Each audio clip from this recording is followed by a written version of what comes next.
Justice League. Do you have any idea how corny that sounds?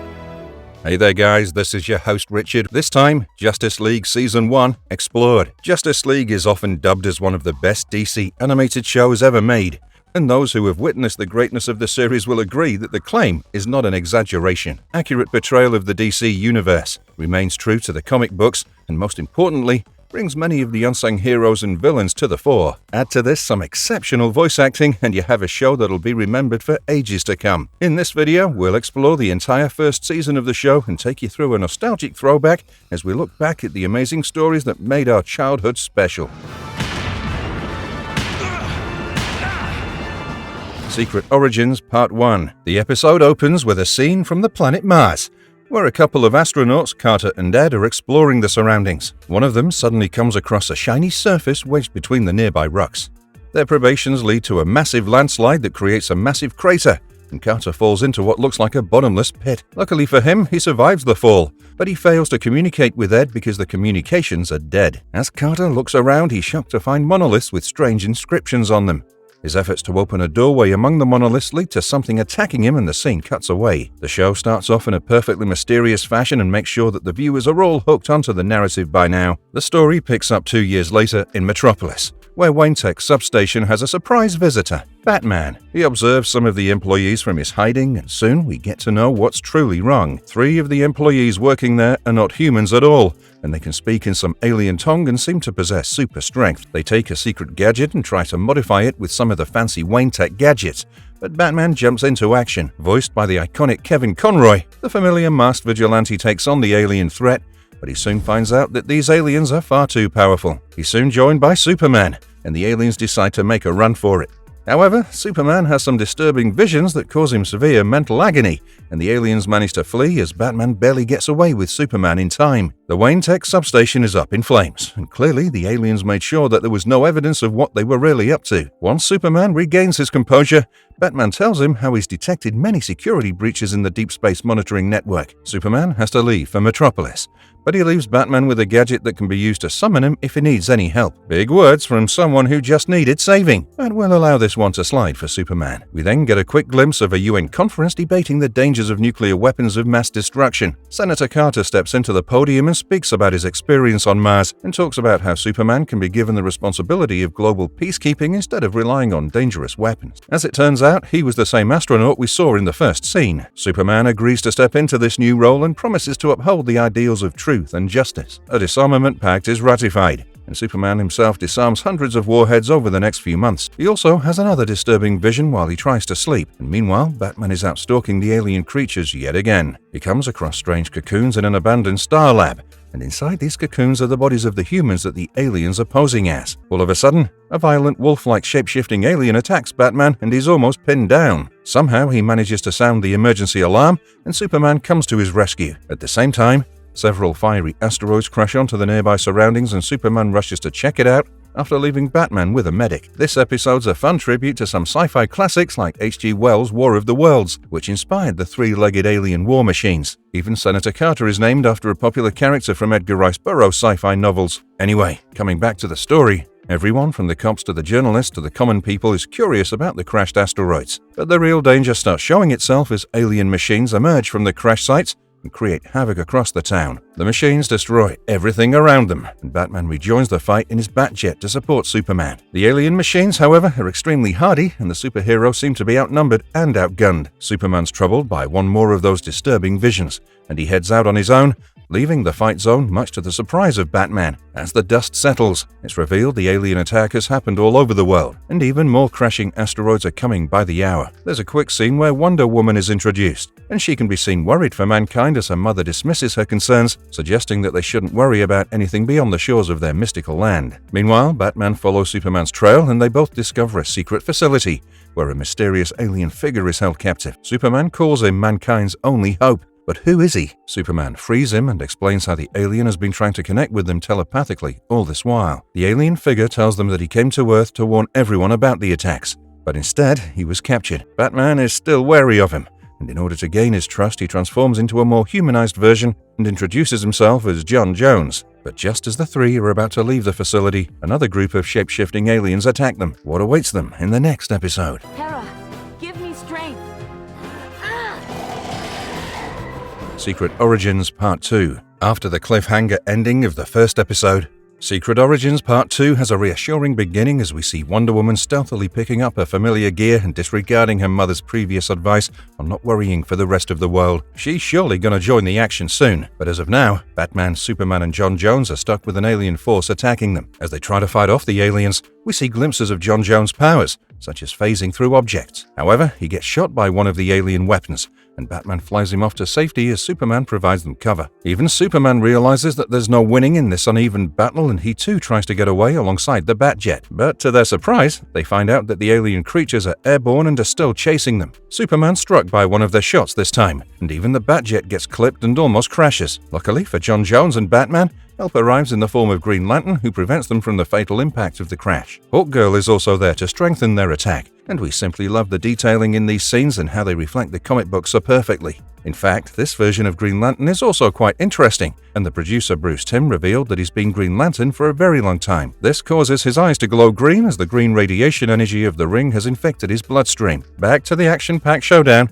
Superman, Hawkgirl, Green Lantern and John Jones do some damage to some of the alien spacecraft, and they're now joined by Wonder Woman, who's among the Justice League superheroes for the first time. Even Flash joins the team, and his pathetic attempts to flirt with the stunning Wonder Woman will leave you in splits. She introduces herself to the rest of the team, and after their mini-victory, John Jones explains the origin of the aliens to everyone. 1,000 years ago, a peaceful Martian civilization was attacked by these alien forces, and they destroyed everything in sight. After a long-drawn conflict, the Martians were finally cornered, and it came down to one final daring attempt from the Martian resistance. Among them was John Jones, and together they unleashed a powerful nerve gas that paralyzed the aliens. The attack turned out to be a success, but John Jones was the last survivor, and he sealed them off for over 500 years and stood guard. It all changed after the astronauts from Earth accidentally revived the aliens, as we saw in the first scene of the first episode. Now that there's no one left on Mars, the aliens have turned their attention to Earth, and here we are in the middle of an intense battle. It's been a well-planned action from the invaders, because they first sent in aliens to disable the defenses of the planet, and now the Justice League is all that stands between them and absolute domination. Meanwhile, back at Ground Zero in Metropolis, the alien attacks are being dealt with by the army, and a dissatisfied General Wells states in an interview that Superman has failed to uphold his promise of protecting the planet and that it was a silly decision to disarm the missiles. Suddenly, there's some activity in the crater of the crashed asteroid,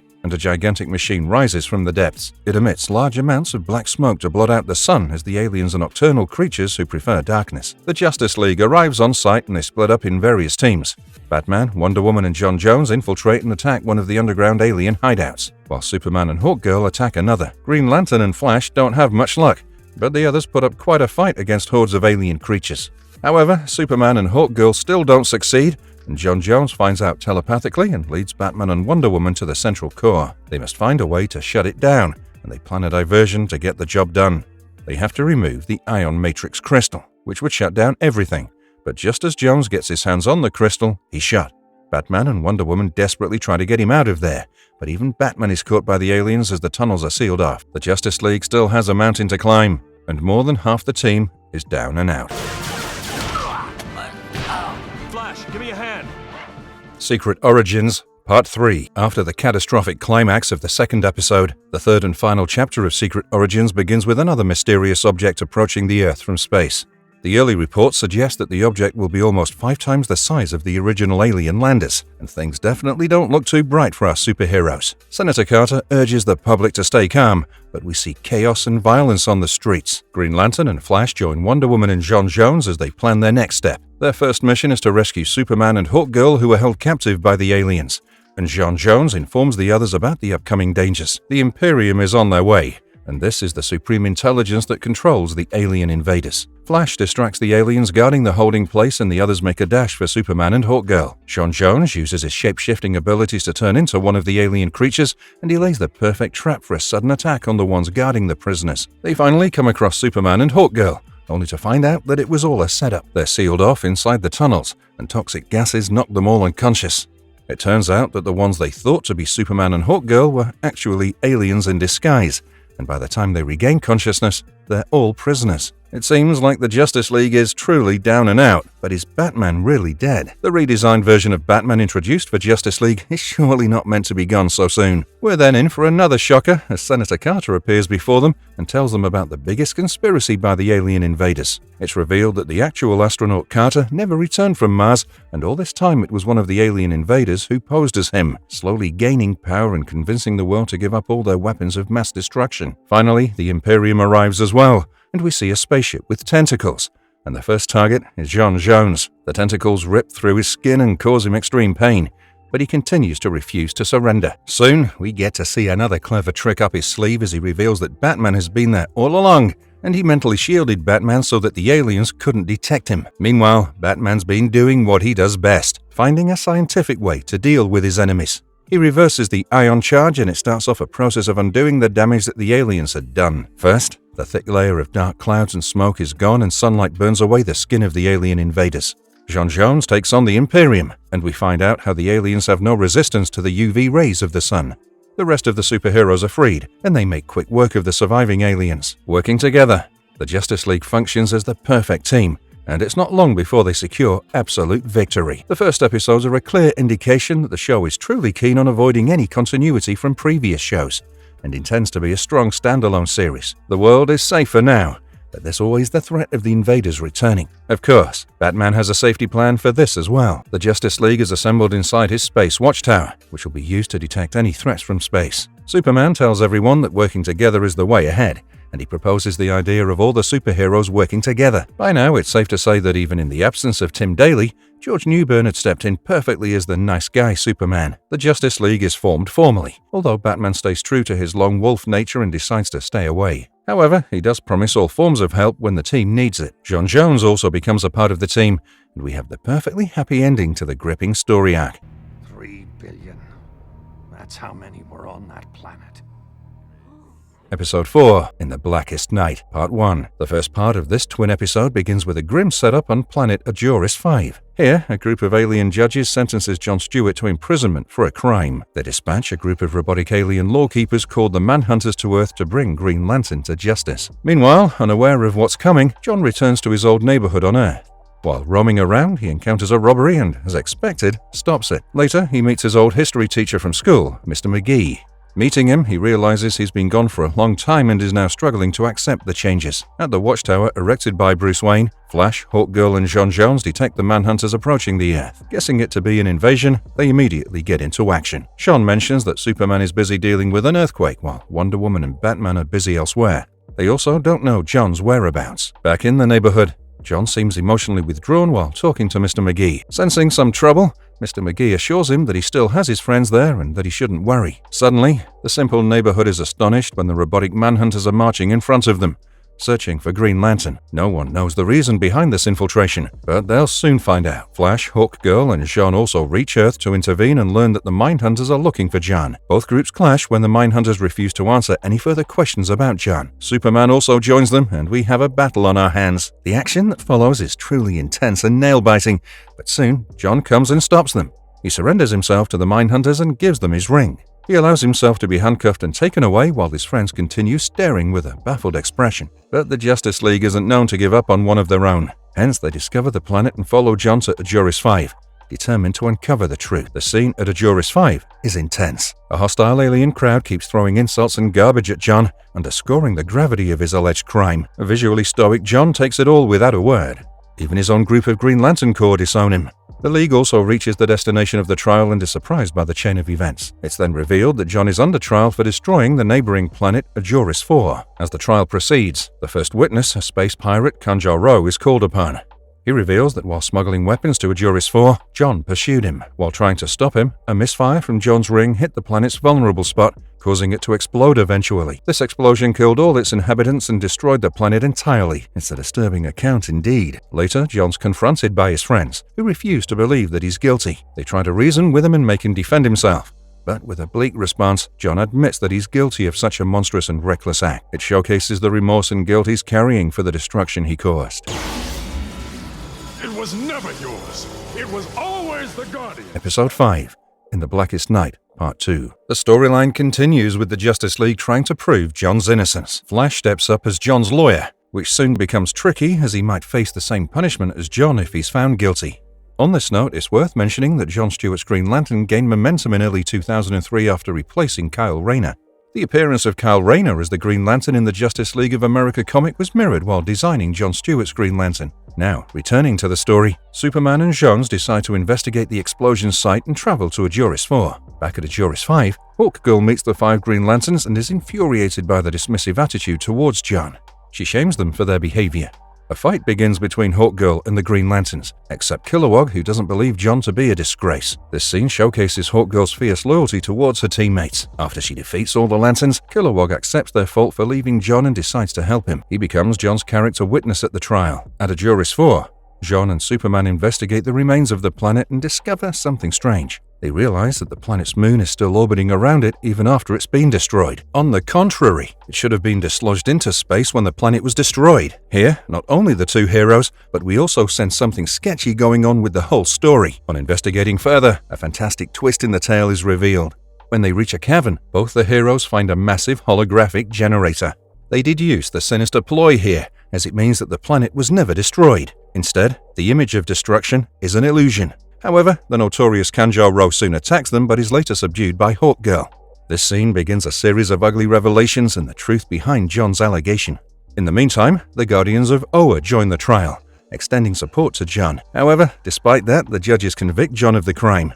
The execution sentence is passed for Jon and Flash but is dramatically stopped by Superman and Jon just in time. Superman orders Hawkgirl to destroy the generator, which reveals Ajuris 4 intact. Superman then reveals Kanjar-Ro's deceit. This revelation leads to a bigger conspiracy by the Mindhunters. In a shocking turn of events, it's revealed that Kanjar-Ro was paid to distract everyone from a broader agenda of none other than the Mindhunters. The Guardians of Oa reveal that the Manhunters were initially programmed to be peacekeepers. However, they failed to do their job, and thus their power was taken from them. Now, the Manhunters want the supreme power of the planet and unravel their ultimate agenda to attack the homeland of the Guardians, Oa. This revelation adds depth to the whole conflict, and it'll be interesting to see the climax. Now aware of the grave danger, the League and the Green Lantern Corps rush to Oa, but the Mindhunters are already in action. The leader of the Mindhunters is shown absorbing the power of the central power battery, which is growing to a gigantic size. This is a cue to an immense and intense showdown that'll follow soon. As expected, Jon and others reach there in time, and Jon defeats the Mindhunters after a fierce battle. The power of the central battery is restored, and the episode ends with Jon regaining his honor. An engaging narrative with a blend of action, emotion, and morality makes this twin episode a roller coaster for the viewers. Okay, I give up.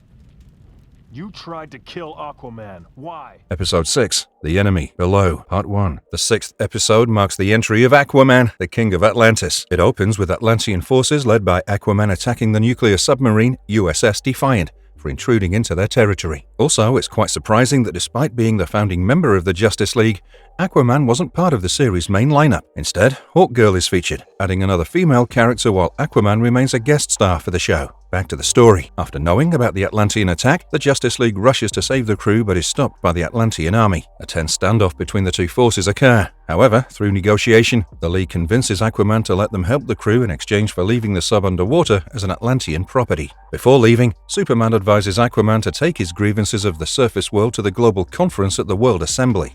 This event raises the tension in Atlantis, and Aquaman's brother Orm and General Brack suggest waging a war against the surface world. However, Aquaman ponders over the advice and rejects their proposal of violence. He confides in his wife Mira, revealing his intent to create a safe and flourishing environment for their infant son to grow up. Here, we see Aquaman, a king, struggling to juggle his Atlantean duties and his desire to keep peace, a factor no one warns about being the ruler. Since he doesn't want to resort to violence, he decides to attend the World Conference and look at his options. Meanwhile, Green Lantern discovers nuclear material missing from the USS Defiant when he returns to the abandoned submarine. His suspicion automatically goes to the Atlanteans, who suggest its usage for unknown reasons that worry some. He informs his teammates about the same, and thus a sense of urgency is created. However, things didn't go as planned at the Aquaman conference. He faces hostility from the members of the surface world regarding his adherence to a treaty that prohibits further intrusion into the oceans. Frustrated, Aquaman leaves the meeting, but another tragedy awaits him. Just as he leaves the building, he's attacked by an unknown assassin, who leaves him seriously injured and hospitalized. The episode builds up the suspense with the revelation of a deeper conspiracy. As Aquaman recuperates, news of the attack reaches Atlantis, leading to Orm seizing control. The League, in a bid to capture the assassin Deadshot, embarks on a gripping interrogation. The tension reaches its peak when Deadshot drops a bombshell, disclosing that he was paid in gold doubloons, an Atlantean currency, hinting at a sinister plot. This cliffhanger ending leaves the audience on the edge of their seats, eagerly anticipating the next episode. The plot takes a dramatic turn as Aquaman returns to Atlantis, determined to uncover the truth. To his shock, he finds that his brother Orm and General Brack have seized control and betrayed him.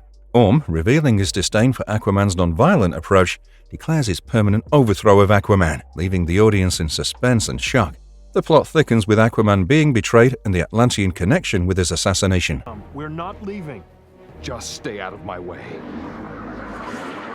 Episode 7, The Enemy Below, Part 2. Continuing the last episode, the Justice League rushes to warn Aquaman about the Atlantean connection to his attack. However, Orm's forces capture them, and Orm reveals his plan to wage a war against the surface world. He also sentences the League to death by drowning while he takes his infant nephew and ties him up near Aquaman, who's also chained near lava, which can lead to the death of both of them. Desperate to save his son, Aquaman breaks free before his infant is harmed but loses a hand in the process.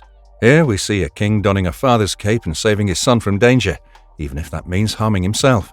On the other hand, the League is held up in a chamber filled with water, rendered helpless by headbands that don't allow them to use their powers. Mira arrives just in time and saves all of them. The League then meets Aquaman and prepares for the next move, while Aquaman gets a prosthetic harpoon on the lost hand. Batman contacts the League and informs them of the sudden rising temperature at the Arctic Circle. If not stopped, the melting ice caps can flood the world, causing mayhem. Aquaman then realizes Orm's plan to use the Doomsday thermal reactor. This weapon was built as a last resort in the light of a war against the surface world. It's then deduced that Orm intends to use the stolen plutonium from the USS Defiant to activate the reactor. Aquaman and the League follow Orm to the Arctic Circle to stop him and are joined by Batman. On their way, Brack's army attacks them but is incapacitated. Eventually, they reach the location of the reactor. However, Orm destroys the reactor's control panel beforehand to prevent the League or anyone from tampering with his plan. This means the reactor now needs to be shut down manually, which creates a sense of urgency and brings the audience to the edge of their seats. Batman and Green Lantern start working together to manually stop the reactor, while Aquaman engages in fierce combat with Orm, who also has his trident. He eventually defeats Orm, who's left dangling over an ice ledge. Now Orm, fearing for his life, begs Aquaman to save him, but Aquaman rejects his plea. Orm then falls to his death. The reactor is shut down in time, and the world is saved again.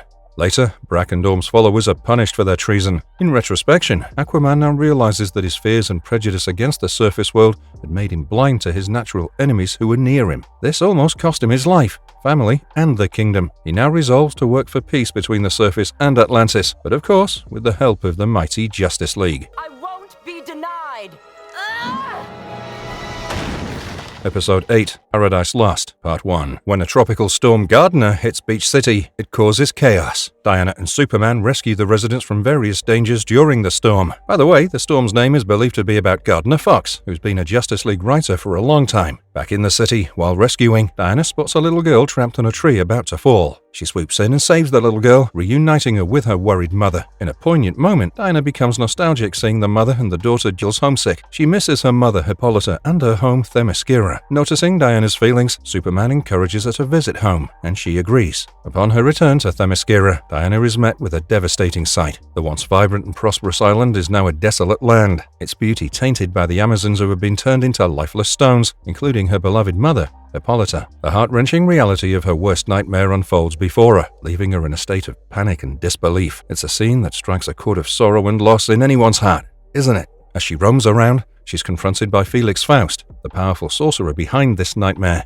After an initial battle between the two, Diana overpowers him. Rendered defenseless, Felix still warns Diana that harming him can mean permanent damage to her home and people. He then reveals that he's seeking ancient artifacts, one of which he's found on Themyscira, but he needs all of them and strikes a deal with her. He promises to revive everyone only if she retrieves the pieces of the relic for him. Torn between her love for her people and her duties, she reluctantly agrees to help him. After Diana leaves, Felix speaks to a mysterious figure through a flame and reveals his manipulation of Diana. In this scene, only an impatient voice is heard talking to Felix, but it also gives a sense of a broader agenda that seems graver than what meets the eye. With limited time in hand, Diana begins her search at a museum. She retrieves the artifact, which revives a giant statue that attacks her. They engage in a fight, plundering the museum, and eventually, Diana defeats the statue. Just when she's about to leave, Superman arrives and questions her about the destruction.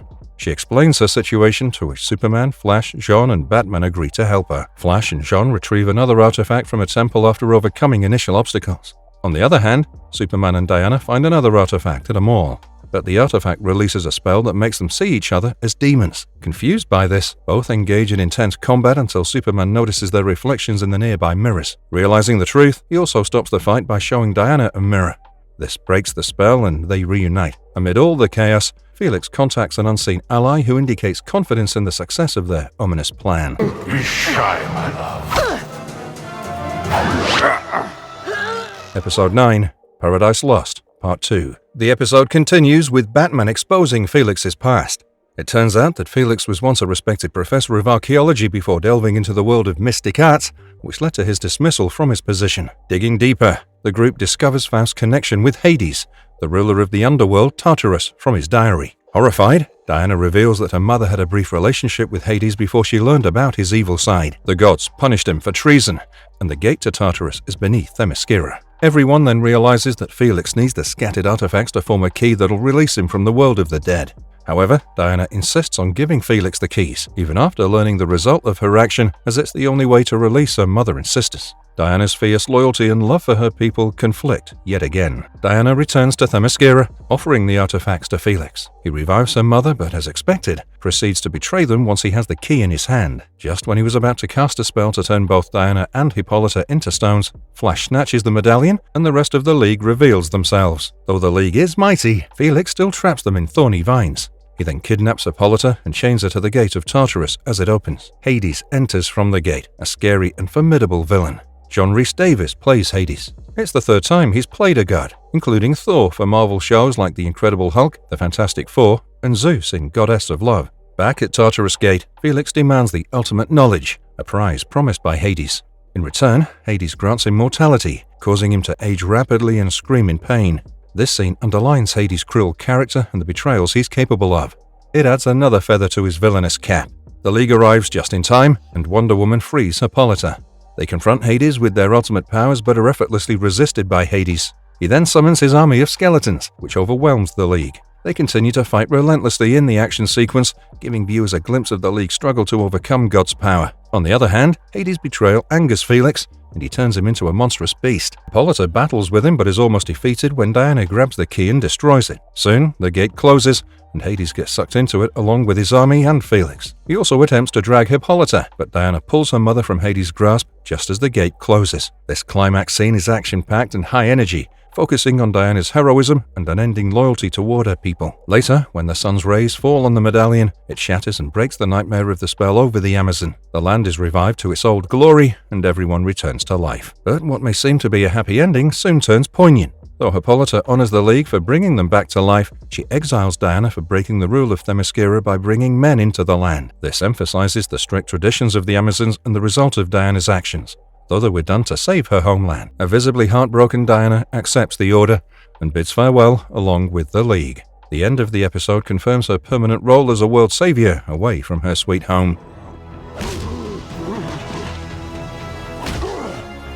Episode 10, War World, Part 1. The 10th episode starts with a bang when Superman and Jean are caught in an explosion that occurs in space. Superman and Jones are knocked out by the blast of an explosive they set in the asteroid to divert it from hitting the Earth. Their ship, Javelin, is also severely damaged by the explosion. This scene sets up the stage for the emergence of a challenging antagonist, Mongul, the mighty ruler of the planet War World. Before we start, it's worth mentioning that the story is adapted from the comic Gladiator, in which Mongul and Draga are the two main villains. A tense storyline proceeds as Hawkgirl monitors the situation from Watchtower, adding the urgency factor to the narrative. Meanwhile, an alien ship of the War World, led by Mongul, rescues the two unconscious heroes. Gladiatorial fights are hosted on the planet, but Mongul is disappointed with the outcome, as the fighters are not up to the mark. Hence, he appoints Superman, a Kryptonian, to put up a promising show and bring back the glory to the arena. This particular scene demonstrates Mongul's ruthless nature, one of the other significant characteristics that make him a villain. Meanwhile, Hawkgirl is joined by Green Lantern at the Watchtower while they investigate the explosion's aftermath. On reaching the site, they found the damaged ship, Javelin. On digging deeper and following a trail, Green Lantern finds the destination of Superman and Jean. They decide to go there with the help of one of the locals of an outlying planet. In War World, Superman and Jean wake up and realize their situation. Due to the planet's atmosphere, both the heroes' powers are weakened. Soon, the formidable event begins, and the guard comes to take a weak Superman to the arena for the fight. At this moment, only Jean can escape the cell's energy shield. In the throne room, Mongol dismisses the reports of the worsening situations in the city. He believes that a good spectacle, like the upcoming fight, will make people forget the issues of their lives. However, he soon gets infuriated when he learns about Superman's attempt to escape. In his rage, he plans to put him in a fight with the dreadful fighter Draga as a punishment.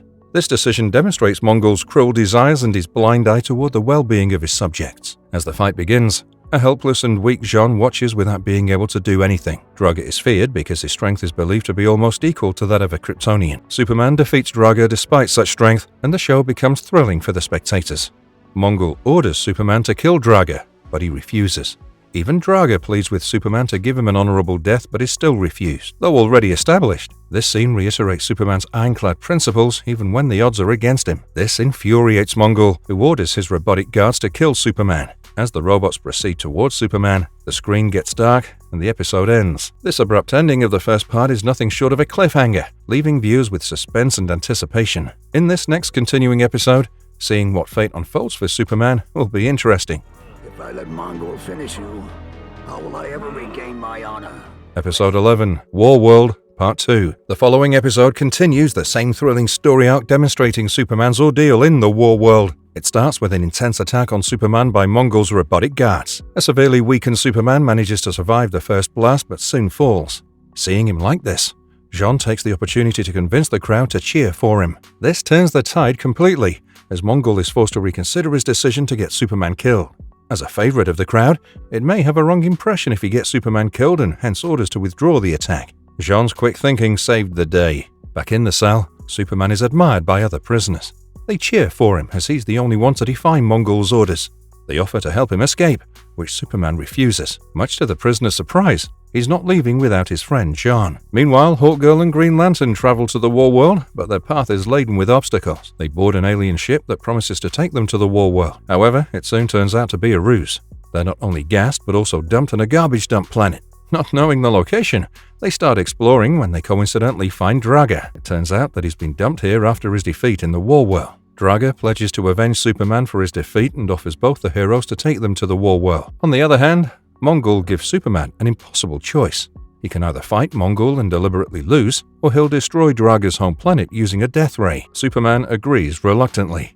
Jean listens to the conversation silently. Soon, the fight begins, and Superman deliberately starts losing. Superman keeps his promise, but as a viewer, it's painful to watch an ethical superhero getting tortured. On the other hand, Jean uses his shape-shifting abilities and disguises as Mongol. He orders his minions to decommission the death ray pointing towards Draga's planet. Soon, Draga reaches the arena and, blinded by revenge, begins to fight Superman. Determined to finish him off, Draga launches an intense combat with him until Superman stops him and reveals Mongol's plans to destroy Draga's homeworld. The conversation is disrupted by Mongol, who again attacks Superman. Meanwhile, Jean, Hawkgirl and Green Lantern destroy the Death Ray and rush to the arena to inform Superman. If you notice, Wonder Woman, Flash and Batman are not featured in this episode. Returning to the story, as the fight continues, Mongol is stopped in time by the League, who also informs Superman about the destruction of the Death Ray. With the threat now eliminated, Superman proceeds to attack Mongol. However, Draga's final blow knocks Mongol unconscious and defeated. Draga offers the crown to Superman, who refuses it. This is a fantastic character development in the storyline.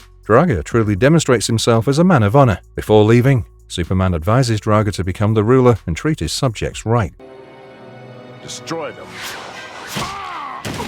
Episode 12, The Brave and the Bold, Part 1. At the beginning of the episode, two archaeologists experience a strange occurrence at their expedition site. They suddenly see a futuristic city appear in place of a distant hill. A group of gorillas comes flying on their hoverboards out of nowhere. They observe the human and vanish again along with the city. In a brief encounter, it's established that the upcoming events will be both adventurous and strange. The story then shifts to Central City, where Flash tries to impress two ladies with the tales of his heroism. However, both the ladies seem disinterested. Suddenly, a van creates havoc in the city. Flash and Green Lantern try to stop the vehicle in a fast-paced chasing sequence through the Central City. After an intense chase through the city, they stop the van just before it falls into the ocean. The duo then finds radioactive isotopes stolen from the back of the truck. They also discover two scientists behind the wheels of the car. The scientists seem to wake up from a trance and can't recall their actions. To investigate, both heroes meet Dr. Corwin, a colleague of the two scientists at their institute. This is the same place where the isotopes were stolen. Dr. Corwin seems indifferent and oblivious to the event and dismisses it, saying such behaviors can stem from stress. While speaking to Dr. Corwin, Flash notices a gorilla as a test subject in the lab. This adds to the mystery of the recent events in the city. Immediately after, they encounter a gorilla, Solovar, driving off in a car in the city. When Flash confronts him, he's warned to stay away before Dr. Corwin hits Flash with an energy ray and goes through a series of hallucinations before he's knocked unconscious. An interesting fact about Flash's hallucination sequence is that it references various covers of different Flash comics. Flash wakes up in jail and sees a clip of himself stealing isotopes. He claims he has no memory of this apart from his encounter with Solovar. He keeps insisting on his innocence even though he can't explain his actions on the tape. Later, Flash is freed by Green Lantern, who demands an explanation for his actions. Flash continues to maintain his innocence. Together, they track down Solovar. It's revealed that he's the chief of security in the Gorilla City. Solovar explains that the city belongs to a civilization of hyper-intelligent gorillas and is hidden from mankind. This also demonstrates the cruel intentions of humans and creates a utopian image of a world where animals are safe from humans. Solovar continues to reveal that a rogue scientist gorilla named Grodd tried to hinder the peace of the city. He'd built a helmet that could control minds. This straight away links Grodd to recent events, but the real story is yet to unravel. Grodd was exiled due to his actions and is now out for revenge. He also reveals Dr. Corwin's connection with Grodd. Eager to prove his innocence, Flash rushes to the Institute before Solovar can tell him about the protective electronic headband against mind control. As expected, Flash again falls prey to Grodd's mind control. With Flash under control, Grodd uses him to distract Green Lantern when he arrives. Somehow, Lantern manages to subdue Flash, but Corwin and Grodd escape. Grodd and Corwin use the stolen isotopes to activate a machine at the heart of the central city, which destroys the city entirely. Before the destruction, both Grodd and Dr. Corwin escape on a hoverbike.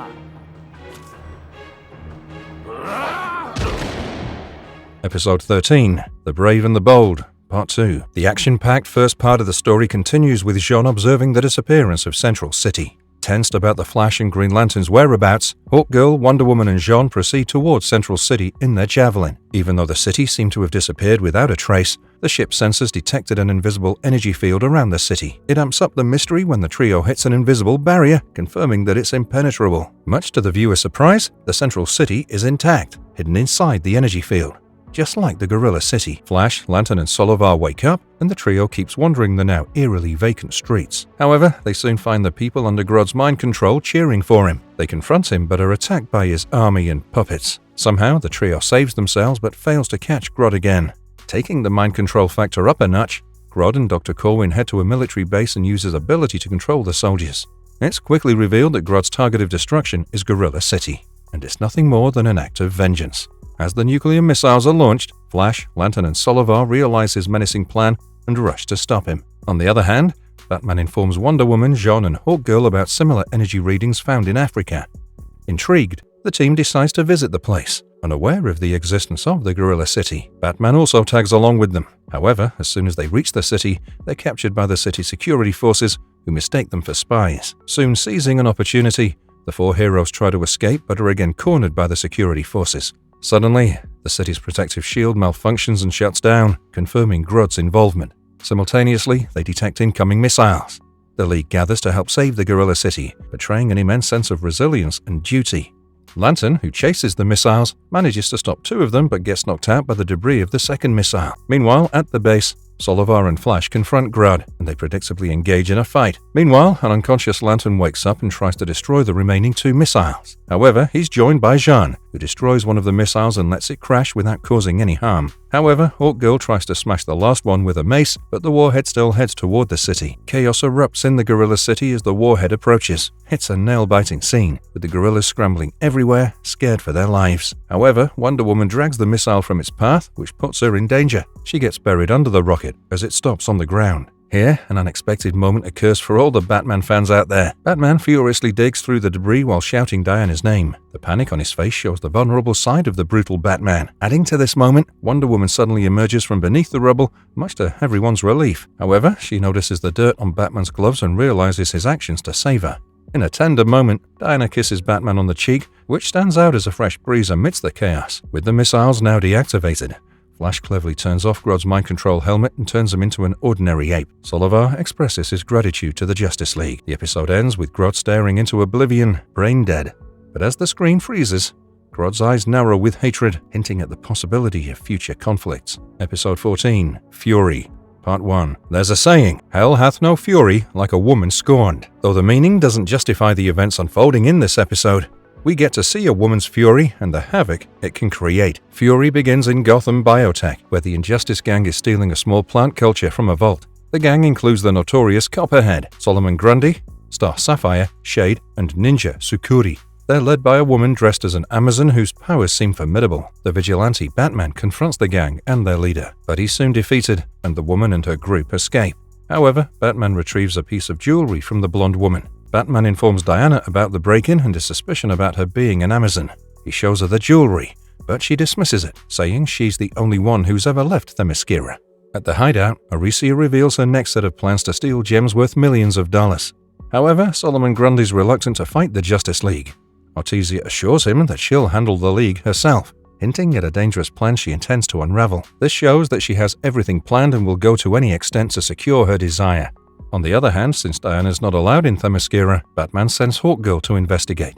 She's initially mistaken for harmful, but soon the misunderstanding is cleared. She meets Queen Hippolyta and shows her the jewelry, who immediately recognizes it as Arisia's, a mortal girl raised in the land of the Amazon. Here we get a quick flashback showing Arisia's arrival at Themyscira. She's shown as a little girl who survived the war and is later raised by the Amazonians as their own. This explains the strength and the technical knowledge that Arisia possesses. Meanwhile, Superman gets infected with an unknown virus as Arisia and the gang perform their second robbery and escape. Diana too recognizes Arisia as she comes face to face with her. The stark contrast between Arisia and Diana's perception of the outer world is pivotal for the story. Wonder Woman takes the infected Superman to the Watchtower along with Green Lantern and Flash, who were also infected. Meanwhile, in Themyscira, Hawkgirl and Hippolyta find evidence of Arisia's interest in germ warfare in her empty room, and deduce her plan to use it to achieve her yet-to-be-revealed goal. The tragic past and villainous plan add multiple facets to her character. As the outbreak continues, the city's men keep falling while the women scramble to help them. The story promises an intriguing journey filled with unforeseeable twists. It's also worth mentioning that this is the first episode since Secret Origin featuring the entire Justice League. You fools, don't you see? We're not your enemy, it's the men. Episode 15, Fury, Part 2. The exhilarating previous episode continues as the crisis escalates. The male members of the Injustice Gang also fall prey to the virus. With Copperhead, Grundy, and Shade down, the narrative establishes the grave danger Arisia's plan poses and that no one will be spared. Arisia's plan is soon revealed. She plans to wipe out the entire male population from the face of the earth. This is considered an act of vengeance, as she believes men must be blamed for the world's suffering. This obsession with Arisia stems from her tragic past and her difficulties. Batman, Hawkgirl, and Diana struggle to help the female emergency workers, but Batman too gets infected soon. Later, Jean is also shown to be infected with the virus. With only the female members holding the fort, it raises the stakes and demonstrates the ironclad determination of women in the face of adversity. Meanwhile, Arisia and her female ally steal a stealth bomb to spread the virus infection globally. But she's stopped by Hippolyta. Hippolyta tries to persuade her to stop her plan but gets subdued and kidnapped by Arisia. Arisia's gang also ambushes Diana and Hawkgirl, and they watch her take Hippolyta in a plane. Soon, however, Hawkgirl finds an antidote to the infection that gives her hope. When she tries to alert Jean, she finds out that Jean too has been infected. Thus, as the only standing members who can save the world from a global outbreak, Wonder Woman and Hawkgirl begin their race against time. Soon, a confrontation follows when Diana and Hawkgirl face Arisia on the plane. Diana pleads with Arisia to stop the madness, but Arisia, blind with rage, argues that the world is a better place without men. Here, Hippolyta intervenes and reveals the truth behind her survival. She tells Arisia that she owes her life to a man who saved her and brought her safely to the shores of Themyscira. The man died while trying to save her, which shows that all men are not evil. Hearing this, Arisia remains unbothered by the revelation and initiates the launch code. A battle starts between Arisia and Diana, and it becomes fierce in the confined space of the plane. Hawkgirl quickly frees Hippolyta, but in the chaos, falls from the plane. Hawkgirl saves her and brings her to safety. Here, it's interesting to note that Hippolyta couldn't fly and had to be saved by Hawkgirl, indicating that Diana is the only one from Amazon who can fly. After saving Hippolyta, Hawkgirl returns and jams the plane's bay doors shut with a mace. With no space to exit, the activated missile becomes evident that it'll explode inside the plane. Seeing the dangerous situation, Sukuri and Sapphire abandon Arisia. Arisia knocks Wonder Woman out of the aircraft while she tries to regain control. With Arisia inside the plane, the missiles explode, leading to her tragic death. With Arisia, her misguided vendetta is also eliminated. Back at the Watchtower, the antidote heals the male members of the League, thanks to Hawkgirl. Later, the antidote is distributed in the city, and everything returns to normal. However, Diana mourns Arisia's death and that she never got to experience men's positive qualities. A blend of various human complexities, this episode keeps everybody glued to the screen from the start to its end. Episode 16, Legends, Part 1. The 16th episode is unique, honoring the prolific comic book writer Gardner Fox. It also briefly shows the notorious Lex Luthor controlling his giant robot while the Justice League fights it. A spectacular battle with the heroes showcasing their courage and grit is a treat to the eyes. The robot's eventually destroyed. Just as it's going to fall on Green Lantern, Hawkgirl and Jean, Flash creates a whirlwind to save his teammates. However, the whirlwind picks up so much speed that it becomes a portal that transports all 4 members to a city that resembles a 1950s cityscape, Seaboard City. However, the Jean tries to contact Batman and Superman telepathically, but fails to make contact. Instead, he sees terrible visions of a nuclear explosion in a city. Going around, the Justice League prevents crimes and meets another set of superheroes, the Justice Guild. This group has the Green Guardsman, Black Siren, the Streak, Tom Turbine, and Catman.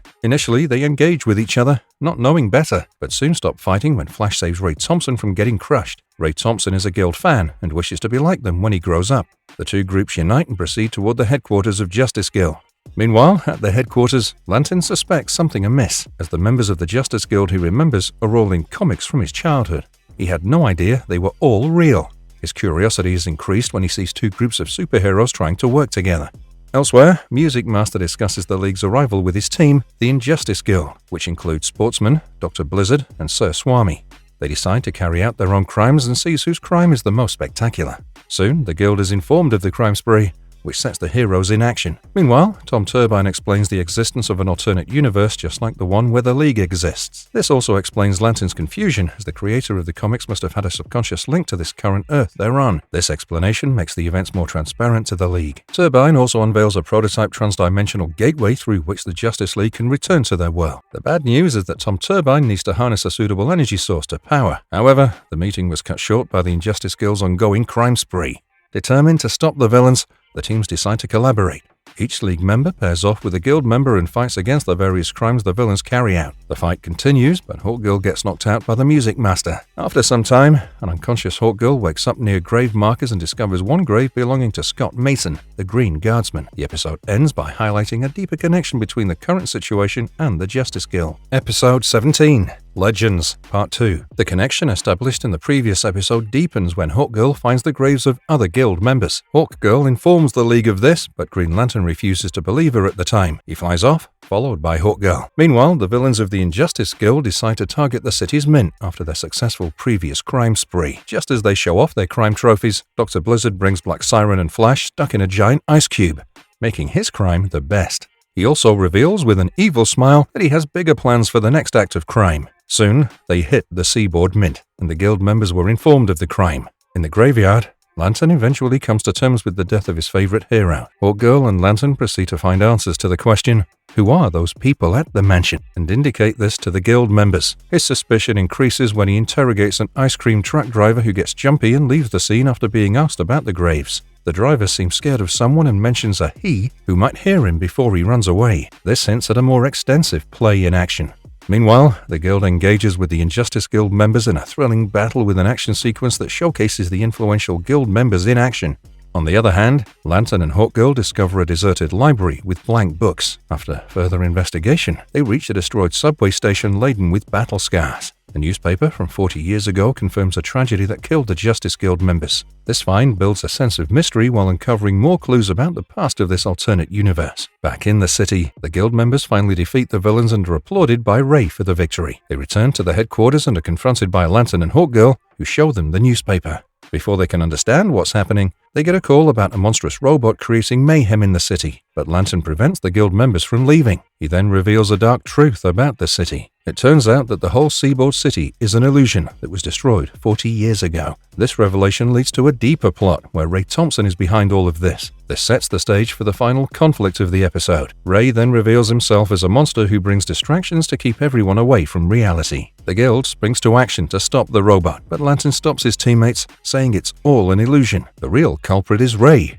who needs to be caught. On a different note, you'll notice that Wonder Woman doesn't appear in this episode, and Batman appears only in 2 instances but without any dialogue. Anyway, that being said, in Seaboard City, a battle begins, and the Guild members decide to join in even after knowing that Ray will also end their existence. They all team up to defeat Ray. and the climax is filled with an exhilarating action-packed sequence with Ray getting defeated at the end. This causes the illusion to end, and the ruins of Seaboard City are revealed. Jean explains that Ray's psychic abilities were derived from the radioactive fallout from the nuclear war 40 years ago that mutated his DNA. This helped him to recreate this world with his favorite heroes in them. The League returns to their world with the help of the Lantern's ring to create a portal. But before that, the few city survivors, including the ice cream truck driver, promise to build the city again. Now back in their world, Green Lantern is mourning the loss of his heroes, regardless of their reality, with Hawkgirl by his side.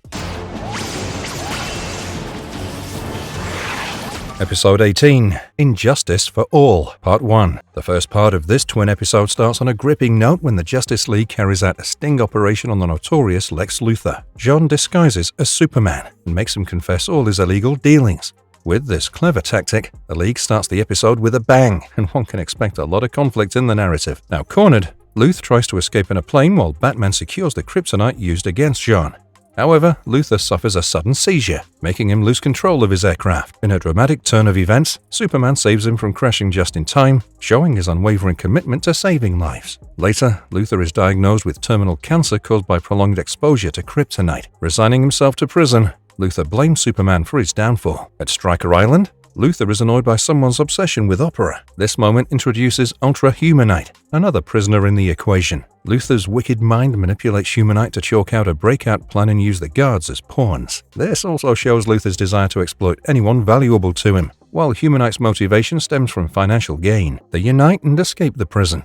On his freedom, Luthor hires a team of supercriminals to destroy Superman and his friends. This is the first episode where Ultra-Humanite, Cheetah, Copperhead, The Shade, Solomon Grundy and Star Sapphire first appear in the DC animated universe. Luthor forms this group to carry out his wicked vendetta. The Injustice Gang attacks as planned, but differs from the League's teamwork and tactful strategy to defeat its opponent. However, in the process, Batman gets poisoned with Copperhead's venom while Copperhead eventually gets arrested. A frustrated Luthor rebukes the team members and orders Grundy to finish Superman. But suddenly, the whole tide shifts with the entry of the infamous Joker. The arrival of Joker adds tension to the storyline, and his unpredictable behavior can cause serious trouble for the League. Joker incapacitates Grundy and takes it upon himself to destroy the enemy. To prove his place in the group, he traps his nemesis, Batman. To do this, he uses Batman's homing device to bring him to the trap. A weak Batman refuses to rest despite Jean's insistence. Batman follows the signal and unknowingly walks into the Joker's trap in the villain's hideout. Batman is ambushed by the ruthless Joker, who finds enjoyment and thrill in others' pain and misery. This victory ensures the Joker's dominance within the criminal group. The Joker, able to secure his dominance in the group and trap Batman, demonstrates his deranged and chaotic demeanor. With maniacal laughter, the screen blacks out, leaving the viewers wondering about Batman's fate. Episode 19, Injustice for All, Part 2. The previous episode left the viewers on a cliffhanger with Batman in a dangerous situation with Joker at the helm. A full-body titanium restraint holds Batman while a stasis field surrounds him. The stasis field will prevent any telepathic communication with Batman. Though Joker advises Luthor to finish him off, Luthor, a strategic thinker, decides to hold on to him for further information. Batman, though physically restrained, resorts to his psychological prowess to create conflicts between Grundy and Humanite regarding pay parity. Batman is shown flawlessly navigating the complex path of manipulation, demonstrating his ability to keep calm under extreme stress. Later, Cheetah takes over to guard Batman. Meanwhile, Luthor disables the anti-theft device in Batman's utility belt. While doing so, he finds a remote control to enter the watchtower. He deploys Shade, Sapphire, and Grundy to the watchtower. The gang subdues Jean and plants a bomb in the watchtower. Back on Earth, Luthor suffers another seizure, which shows his deteriorating health. He turns to Humanite for help in exchange for more money, which also shows Luthor's desperation to keep them loyal to him. Elsewhere, Superman and Flash try to extract information from the captured Copperhead, but fail to get any. Instead, Copperhead rebukes him for not being ruthless with his approach. On the other hand, Cheetah and Batman engage in conversation about her tragic past. Batman shows empathy, which creates a sense of connection between them, which leads to a passionate kiss. All this while, Batman uses emotional tactics to get Cheetah's trust, which will help him achieve his goal. The League reaches the watchtower after failing to communicate with Jean. They find him unconscious and try to investigate Batman's whereabouts. They're also unaware of the bomb that's there. They suddenly receive an anonymous tip about the bomb and narrowly escape, foiling Luthor's plan. Frustrated with the failed plan, Luthor rebukes the gang and they decide to leave him, but a desperate Luthor offers them triple the money if they continue to stay. This shows the fragile loyalty within the villain's gang. The Joker is disappointed with the failed bombing and decides to kill Batman on his own, but he's stopped by Grundy. On being asked, Grundy gives Batman a glass of water. Showcasing his resourcefulness and ability to turn the tide towards himself, he uses the water to short-circuit the stasis field. This allows him to contact Jean telepathically and give him the gang's location. Meanwhile, Humanite helps Luthor's condition by building him a containment suit. The gang soon learns that the League is going to the hideout. Luthor also orders the cheetah's capture after knowing her betrayal through the surveillance camera. This underlines the treacherous nature of these criminal alliances and the sense of loyalty. A fierce battle begins between the League and the Injustice Gang. Luthor fights wearing an armored battlesuit powered by kryptonite. As expected, he attacks Superman, who can't fight him because of the kryptonite. Just as Luthor is about to kill Superman, a twist comes in the plot. Remember when Batman tried to talk to Humanite about his fees? Well, it turns out Batman has manipulated him to surrender himself in exchange for more money than what Luthor is paying him. Humanite comes and disables Luthor's armor with a switch and surrenders to the League. This also confirms that a villain can foster trust and betray at any time. It also reiterates Batman's power of deep understanding of his enemy's motivations and how to exploit those in his favor. Here, Luthor's lament, "Et tu, Humanite?" refers to the famous line, "Et tu, Brute?" in the Shakespearean play Julius Caesar when Brutus betrays him. As a result of the betrayal, Luthor and his gang are defeated and taken into custody. The episode ends full circle, with Luthor and Humanite still locked up in Stryker's Island. But this time, Luthor's not only defeated, but also deceived. He keeps pounding the walls of his cell while Humanite listens to his favorite music, in a relaxed mood, knowing about his financial security. Episode 20, Knights of Shadows, Part 1. The episode starts in medieval England, where Camelot is attacked by the sorceress Morgan Le Fay and her army of demons. Blinded by her love, a knight named Jason Blood turns his back on his duty and secretly opens the gate to the army, allowing them to storm the castle. The dark visuals with demons everywhere sets the stage for malicious plots to unfold. Morgan hugs Jason but then betrays him with a poisonous kiss. The poison leaves him crippled. In the chaos as Jason struggles, Merlin appears and rebukes him for his treason. As a punishment, Merlin curses him with immortality and binds him to the demon named Etrigan. This curse will continue till he hunts Morgan down across time and redeems himself. At present, a break-in at a rare bookstore prompts Batman to investigate. There, he meets Jason. He then reveals Morgan's search for the Philosopher's Stone to Batman. He continues to explain that Merlin hides this stone, a source of ultimate power to prevent Morgan from getting it. Hence, she's searching for the stone to revive Camelot and place her son Mordred on the throne. Soon after, the duo traces Morgan's trail, which leads them to Castle Brannock. Morgan learns about Jason's arrival and prepares a special welcome for him. She sends her animated army of armor to attack them, and a fierce battle of good versus evil begins. As they get overwhelmed by the military and cornered, Jason reveals his monstrous alter ego, Etrigan. The fight continues, and the Justice League joins in. Hawkgirl, Superman, and Green Lantern don't appear in this episode. Jean offers to locate her telepathically, which backfires terribly. Instead, he falls prey to Morgan's illusion, seeing himself on Mars. He sees his people alive and reunites with them. Etrigan breaks the illusion and frees him from her control. However, Jean informs the League and Etrigan about the word archaeologist he heard just before falling prey to the illusion. He also says that Morgan hasn't yet found the stone. The group soon discovers a connection between the stone and two archaeologists, Henry Moss and Harv Hickman. Batman, Jean, and Etrigan pursue Moss while Wonder Woman and Flash go to meet Hickman. On the way, Etrigan, who's aware of Morgan's power of manipulation, shares his concern with Batman. He warns Batman that Jean might no longer be trustworthy due to Morgan's influence. Batman dismisses the concern. Whether it's true or not, only time will tell. On the other hand, Wonder Woman and Flash attend a party hosted by Hickman, a wealthy tycoon. Hickman is captivated by Wonder Woman's beauty and amour like a goddess. He welcomes them into the party gleefully. Back at Moss's home, when Etrigan and Batman confront the archaeologist, he suffers a heart attack, but he'll recover. Jean checks and informs that Moss has no information about the stone. Meanwhile, Batman uses Jean as bait to trap Morgan. Jean is disguised as Moss and waits for Morgan to reach out. As Morgan arrives asking for information about the stone, she realizes the ruse and casts another illusion on Jean, showing him his family. Etrigan and Batman spring to action, but Jean's condition lets Morgan flee after seriously wounding Batman. So far, this episode is a tale of love and betrayal. While Jason burns in agony in search of redemption, Morgan's manipulation power and ruthless demeanor are something to look out for. Armed with magic, Morgan can prove invincible until the League decides to fight her with all they have, for they must win this fight against darkness. Episode 21, Night of Shadows, Part 2. After being wounded severely, Batman wakes up at the Watchtower's infirmary. Morgan Le Fay, wounded him. He finds that Etrigan has gone to assist Wonder Woman while the remorseful Jean apologizes for his lack of judgment during the illusion. This shows Jean's deep emotional baggage, which he carries on his shoulders. The scene also establishes further internal struggles that viewers will witness in the episode. At Hickman's lavish party, Diana pretends to flirt with him to earn his trust and extract information about the stone. Hickman has the stone, as he brags about it to Wonder Woman. He shows it to her and explains its power. Suddenly, Morgan enters with a son and turns Hickman into a massive worm-like creature to attack her. A chaotic fight occurs as Morgan tries to take the stone. Just in time, Etrigan arrives and urges her to the stone while he handles Morgan.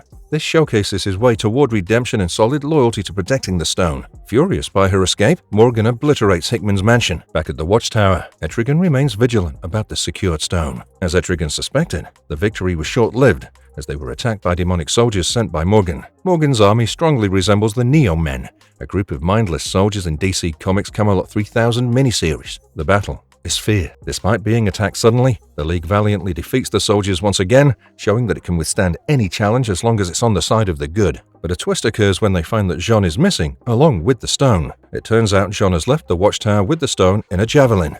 Despite his team members' pleas, he proceeds to Morgan to give her the stone in exchange for reuniting with his family. Morgan's fiddling with Jean's mind seems to have a bigger impact than anticipated, and might lead to Jean betraying his teammates. In London, Morgan sets up her base after she promises Jean that he'll resurrect his planet using the stone in return for his help. As per the deal, Jean brings the stone to her. But the League has intervened in this meeting. Etrigan tries to stop Jean from giving away the stone. Jean puts up a fight but sees Jason's memories of Morgan's betrayal and years of burden, which opens his eyes. He realizes his mistake and in a moment of clarity, destroys the stone. This act signifies his deep insight into the greater good over personal desires. The League's relentless attack finally prompts Morgan to retreat and flee with her son. Before she leaves, she promises that the war isn't over. London returns to normal and the group reunites. Jean feels guilty and decides to resign from the League, but Jason encourages him to stay in his human form, pointing at Jean's ultimate resistance to Morgan's temptation. This moment demonstrates mutual respect between Jason and Jean, as they both struggled with Morgan. In the end, Jason leaves, vowing to keep hunting Morgan till the end of eternity. In a poignant moment, Jean wishes for him to find solace someday. The narrative gives a bittersweet ending that emphasizes the quest to find redemption and hold one's ground firmly in a world full of temptation and deception. I don't know what you're talking about. No? See if this jogs your memory. Episode 22, Metamorphosis, Part 1. If you've missed Green Lantern in the last 2 episodes, worry not, because this twin episode will revolve around Green Lantern. In an investor meeting, Simon Stagg, an ambitious and ruthless businessman, pitches the perfect solution to industrial accidents. It's a genetically mutated human who can survive hostile conditions. Though his theory is perfect, he's awaiting a test on a human subject and needs a subject soon for proof. His clock starts to tick as the investors seek proof that his theory will work. The first scene establishes Stagg's willingness to use unethical methods for profit and kickstarts a series of unfortunate events that will follow. Java is seen boarding a commuter train with a briefcase in his hand. Stagg warns him to be careful with the case as it contains mutagenic samples for his theory. The primary task suddenly falls apart when the guard takes the briefcase from Java and puts it in a luggage compartment, as per the rules of the train. Things start to escalate when the train's vibration causes chemical spills, causing a reaction that subsequently derails the train. This accident prompts Green Lantern to intervene.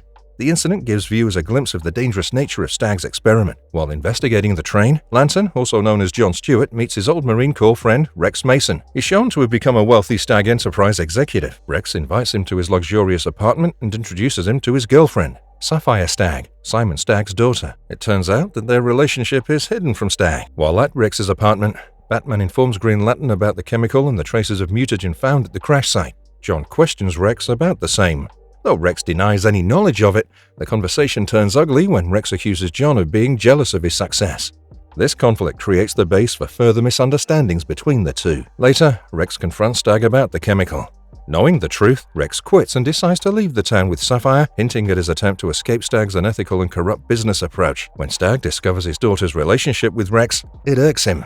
Filled with rage and the urge for revenge, he decides his human subject to be Rex. When Rex comes to the office to collect his things at night, he's lured into a lab. He's then exposed to the mutagen that transforms him into a multicolored, distorted-looking mutant. He runs away in shock and wreaks havoc in his disoriented state. His panic and despair evoke a sense of sympathy, and you end up feeling bad for the guy. It also reveals the terrible effect of the mutagen on a human being, proving the horrible nature of Stag's experiment. This development plays a pivotal role in the story and shows Rex as a metamorpho. Soon, John is informed about Rex. Sapphire meets Lantern and pleads with him to help Rex. He promises her that he'll find Rex and embraces her. This moment is manipulated and shown to Rex when he confronts Stag about his condition, framing John for the mishap. Misguided by Stag and filled with jealousy and rage, he decides to meet John. Furious by Lantern's alleged betrayal, Rex calls him to a chemical plant. Rex, now Metamorpho, attacks him fiercely. Green Lantern can't match up to his formidable powers and is overpowered. Java records the climax fight as proof for Stag's investors.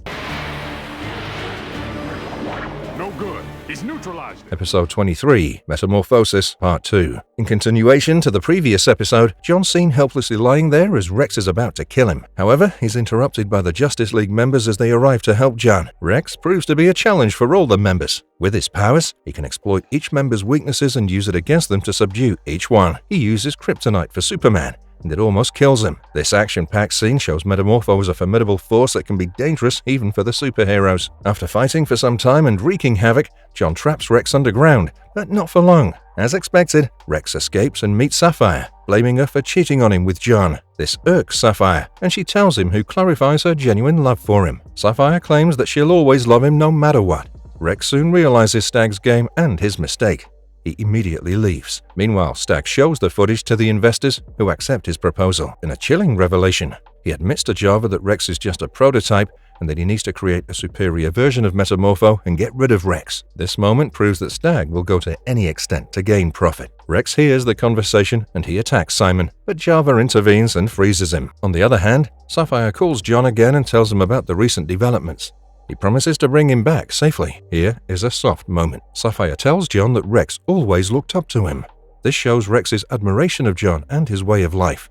John leaves after saying, "The grass is always greener on the other side." Later, Simon's thugs try to dispose of a frozen Rex, but he frees himself and escapes. Meanwhile, Simon's busy preparing a new batch of mutagen using a virtual reality control device. Rex arrives at the lab and is determined to stop another tragedy. To do so, he destroys the control panel without noticing that Stag is still connected to it. This causes a disaster, as the destruction causes the chemicals to come alive, forming a monstrous creature replicating Stag's harmful intent. The creature moves out of the lab and goes into the city. John and Batman arrive at the lab. Rex apologizes for his previous attacks and insists on helping the League. As the monster navigates through the city, causing mayhem, Hawkgirl, Jean, and Superman struggle to stop him.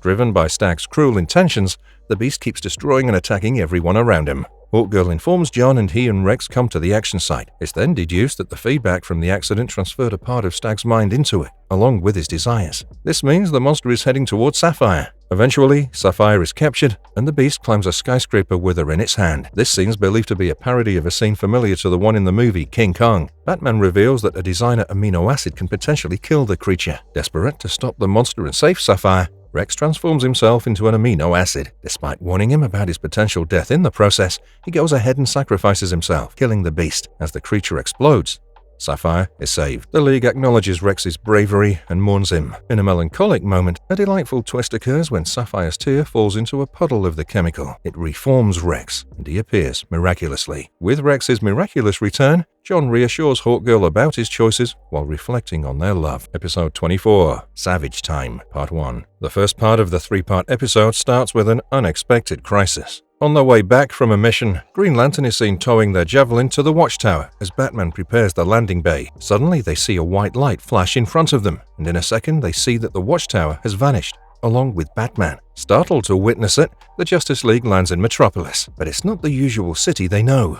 It looks like they've entered an alternate world where fascist regime prevail. Soon, they're asked for identification by some security guards. As the conversation becomes aggressive, they escape and are pulled underground by a different Batman. It turns out that this Batman is from an alternate reality where Bruce Wayne's parents were murdered by the fascist government. The regime leader is Vandal Savage, while this alternate Batman leads the resistance against dictatorship. After some discussion, the League discovers a time-altering event of World War II, and in this alternate reality was won by the Axis power. Jean concludes that something's happened to the time-space continuum. Also, the voice of Vandal Savage is given by Phil Morris, who was also behind the voice general of the Gorilla City in the episode The Brave and the Bold. Anyway, after realizing the tampering with time, the League promptly starts to investigate Vandal's lab with the help of Batman. Here, they locate a time machine. They discover an opening in the past and realize that Vandal has gone back in time and altered the past and the outcome of World War II. Realizing this, the League decides to travel back and correct the history within the next 48 hours to bring everything back to order.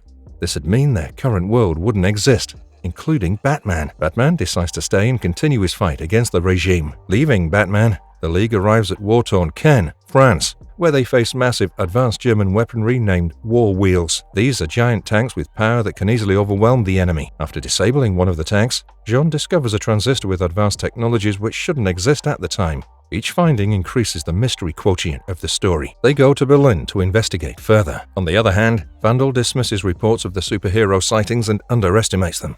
This not only shows his overconfidence, but also shows his lack of far-sightedness. They also meet Steve Trevor, the American spy whose plane is shot down. Steve explains that he plans to stop the German invasion of England. They learn that Savage is the current Führer. On learning that Vandal Savage made the advanced weapons to impress the High Command, Jean goes to the lab to investigate. Diana decides to protect Steve. Jean finds a laptop and a preserved Hitler in a cryogenic tube. But before he could do anything, Vandal subdues him. In the meantime, the heroes keep evacuating the Allied forces from the battlefield. But Green Lantern's ring dies, exposing him to imminent danger from the approaching tanks. He urges Hawkgirl to leave him and flee. This episode shows the League's journey through time, where they need to face tyrannical powers. Their commitment to protecting humans isn't restricted only to the present era, but also to various other eras across the timeline.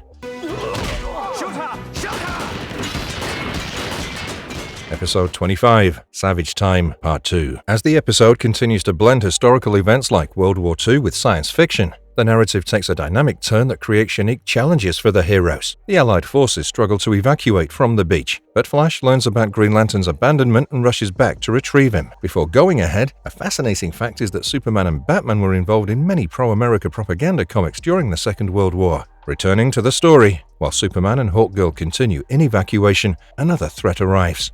Suddenly, they're attacked by enemy planes. Superman and Hawkgirl engage in aerial combat and are unexpectedly joined by the Blackhawks. Together, they manage to repel the enemy. Blackhawks is a group of independent pilots fighting against the Nazis. All this while, we've seen the extraordinary teamwork of the League. However, in this episode, this teamwork, combined with the exemplary teamwork of the Blackhawks, shows that even though they are two groups, sheer discipline and determination towards finishing a task can give positive results no matter who you are. Meanwhile, Green Lantern awakes and finds himself surrounded by an American commando unit named Easy Company. They're tasked with destroying the hidden airfield the Germans intend to use for their invasion. The unit leader, Sergeant Rock, is skeptical about Lantern's ability now that his ring is no longer helpful. However, our superhero quickly proves him wrong seamlessly, thus securing his place in the unit. In Vandal's lab in Berlin, Jean is interrogated. Savage explains that a future version of himself has sent him the laptop back in time, identifying the war as the perfect chance for world domination. Savage reveals that the computer contains advanced knowledge and critical information that can be used to win the war. Elsewhere, in a farmhouse, Steve Trevor and Wonder Woman wait for his contact, Ernst. Steve's courage and determination smite Wonder Woman. Here, in the middle of the chaos, a soft moment occurs, and we can see a deep bond being formed between the two. A bond that Wonder Woman will carry with them till eternity. But their moment is soon broken with the arrival of the German forces. Steve realizes that Ernst has been caught, and he's given Steve's location to them. On the other hand, the League helps the Black Hawk turn off the anti-aircraft defenses to bomb a German factory. The episode's multiple agendas create urgency, which intrigues the viewers to the core.